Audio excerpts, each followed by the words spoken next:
When data volume scales to millions of requests per second, engineers face a strict physical tension. You are trying to take a massive, chaotic surge of incoming information and force its way through rigid, finite computational bottlenecks. If you route that flood into a traditional, vertically scaled architecture, the math breaks down almost immediately. A single server node can only parse data at the speed of its CPU clock cycle. When incoming network request volume exceeds that processing speed, memory buffers hit their capacity limits. For the system we are examining today, the target metrics are severe.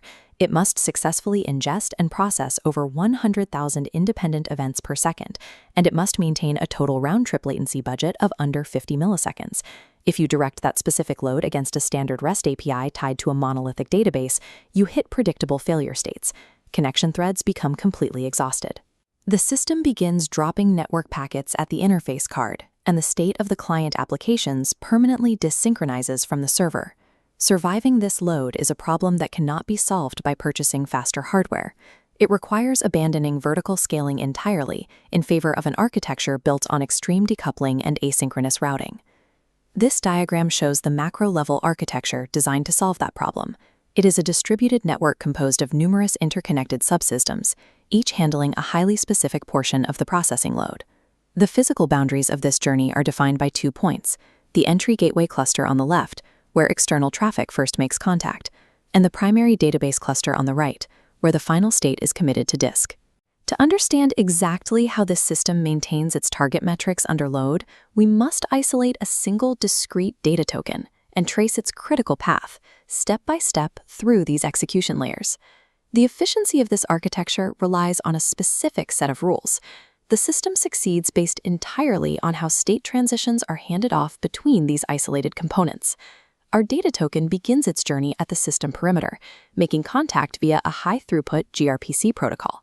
This maintains a persistent, multiplexed connection, avoiding the overhead of constantly opening and closing TCP handshakes. The load balancer uses a stateless round-robin algorithm, distributing thousands of requests across gateway nodes without deep packet inspection. Inside, the perimeter validation layer drops malformed packets instantly. Our token passes and is serialized into a highly compressed binary format to minimize network transit weight.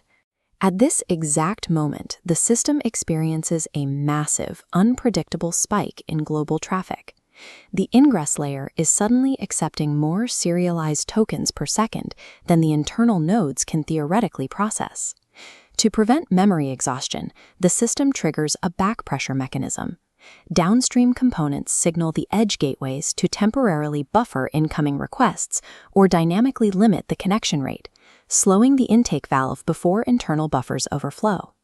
By completely isolating connection pooling and validation at this outer edge, the architecture guarantees that sudden traffic surges cannot cause cascade failures deeper inside the primary processing nodes.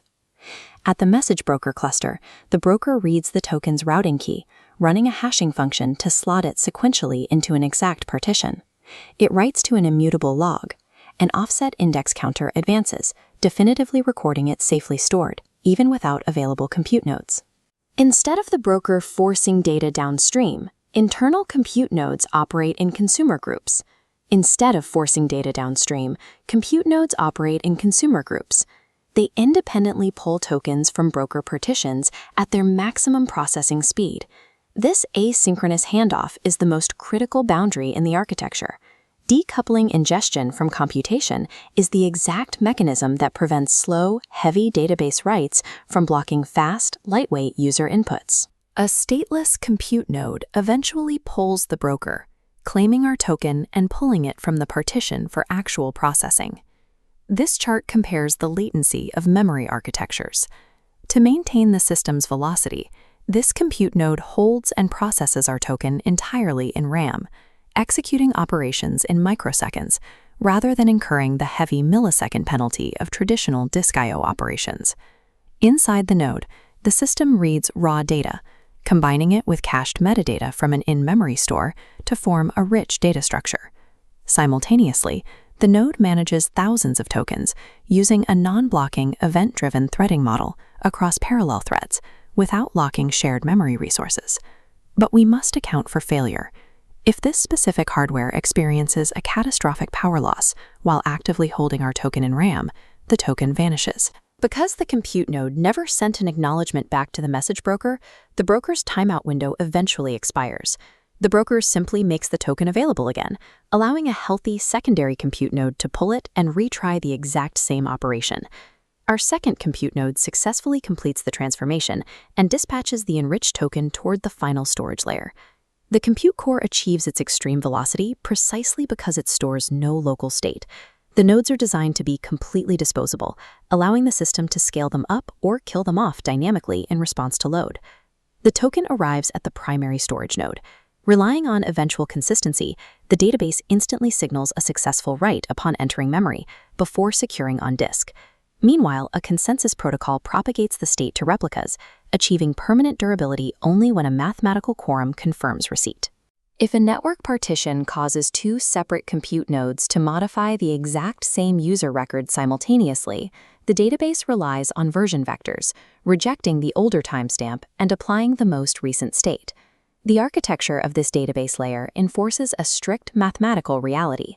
The engineers intentionally sacrificed absolute real-time data consistency to guarantee that the system remains available and tolerant to network partitions under extreme load. This diagram shows the unbroken path our token traveled from the ingress gateway through the distributed broker and compute node into final storage. A final acknowledgement signal then fires backward, confirming the transaction. This 42-millisecond journey was mostly consumed by physical network transmission limits, with actual system computation requiring less than 5 milliseconds. Because of this specific design, the system effortlessly sustains a massive throughput of 100,000 events per second, a volume that would crash a tightly coupled monolithic database in a matter of seconds. Isolating the validation, queuing, compute, and storage layers ensured that a spike in one specific area, like a surge in incoming connections, could not consume the CPU cycles required to execute database writes. The defining lesson of the data trace is that you do not achieve extreme system scale by attempting to eliminate latency. You achieve it by hiding latency inside asynchronous pipelines. The most critical design choice in this entire circuit is relying on an immutable message log as the absolute source of truth, rather than the primary database. This approach represents a new philosophy for system engineers. Instead of trying to build components that never fail, you design an architecture where localized hardware failure is the assumed default state, and the system seamlessly routes around it. The cost of this decoupling is a massive increase in operational complexity. Without robust distributed tracing and observability tools, debugging an error across dozens of stateless, asynchronous nodes becomes mathematically impossible. The ultimate achievement of this architecture is an illusion. It successfully orchestrates thousands of highly distributed, chaotic, and disposable components to behave, from the user's perspective, exactly like a single, unbreakable machine.